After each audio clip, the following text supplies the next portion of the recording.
Hello tout le monde, c'est la reco du lundi. On est en plein été, vous êtes très certainement tous en vacances, moi je vais bientôt l'être. Je ne perds pas le fil et je maintiens ma reco de la semaine. Vous l'avez aujourd'hui et vous l'aurez lundi prochain et ainsi de suite.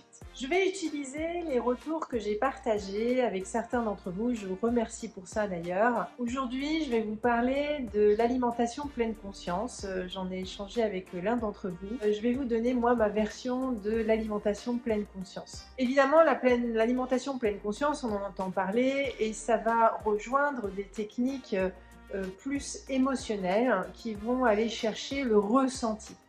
Le ressenti qui fait que quand on mange, on va se concentrer sur ce qu'on mange, sur son assiette, et on va essayer de ressentir tout ce que l'on mange et ce que cela provoque dans notre corps. Cette pratique est très intéressante. Mais c'est ce que j'ai dit à cette personne, c'est qu'avant même de faire ça, qui peut être une première initiation, de peut-être se réouvrir à l'impact de l'alimentation sur notre corps, je voulais quand même partager quelque chose de très important.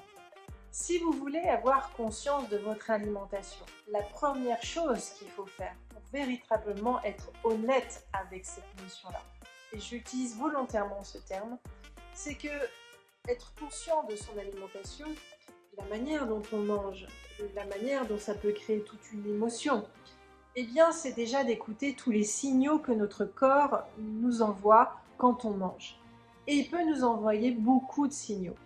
Et ces signaux, ils sont simplement là pour dire « Hey, attention, là peut-être que ce que tu as mangé, la manière dont tu l'as mangé, au moment où tu l'as mangé, c'est toujours la notion du bon carburant au bon moment, eh bien, moi ça va pas. Ça va pas, alors je gère parce que je suis là pour gérer et de toute façon, mon rôle c'est de te protéger. Mais en fait, là, je ne peux pas remplir pleinement ce rôle-là, donc je vais gérer, je vais fournir un énorme effort et du coup, ça va provoquer des signaux. Ces signaux, c'est les mots. Et écouter ces mots, ces signaux, c'est à un moment donné, la pleine conscience, c'est ça, c'est mettre les mots sur les mots. Et donc du coup, si je voulais vous inviter à vous intéresser à la pleine conscience quand vous mangez, je pense que vous pourriez déjà chez vous vous intéresser à ce que le corps vous communique, les signaux que vous donne le corps comme quoi vous mangez ce qui lui va bien, ce qui vous permettrait de mieux comprendre qui vous êtes dans votre alimentation et donc qui vous êtes dans la santé dont vous avez besoin et cette énergie dont vous avez besoin au quotidien. Conclusion. Ma version à moi de l'alimentation en pleine conscience, c'est d'abord 1. Écoute ton corps et les messages qui te passent, les aphtes dans la bouche, les boutons qui surviennent, les rougeurs, l'aigreur d'estomac, l'impression d'avoir une pierre à l'estomac, le mal de ventre, la somnolence, le fait d'avoir des difficultés à la selle dans un sens comme dans l'autre, des troubles de sommeil, se sentir fatigué, se sentir lourd, franchir des escaliers après avoir mangé et ne pas avoir le bon cardio, etc., etc. Tous ces petits signes qui peuvent paraître anodins, la migraine par exemple, sont certainement liés à ce que vous mangez. Et 2, la pleine conscience, et ça rejoint le M des 3 M de ma méthode que j'ai évoquée dans l'atelier, certains n'ont pas encore découvert, eh bien c'est effectivement notre comportement à manger. Et là, ça devient très intéressant aussi de s'observer et d'apprendre à manger, mais avoir les bons gestes. Par exemple, mâcher.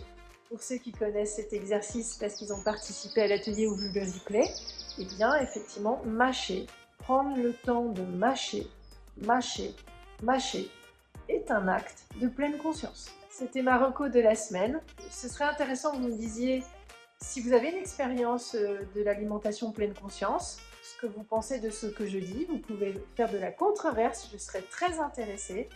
En tout cas, cette semaine, vous pouvez peut-être réfléchir à tous les signaux de votre corps, observer comment vous mangez, est-ce que vous prenez le temps de manger, est-ce que vous prenez le temps de le faire dans un environnement qui soit calme, est-ce que vous prenez le temps de sentir les choses, est-ce que vous fermez les yeux par exemple en mangeant? Pourquoi pas? Ça permet peut-être de ressentir les effets gustatifs, les émotions qui sont émises par l'aliment. En tout cas, je vous souhaite bon appétit et profitez bien de vos repas. Et je vous souhaite une super semaine et bonnes vacances pour tous ceux qui sont en vacances. Bon retour pour ceux qui reviennent et surtout, soyez en forme.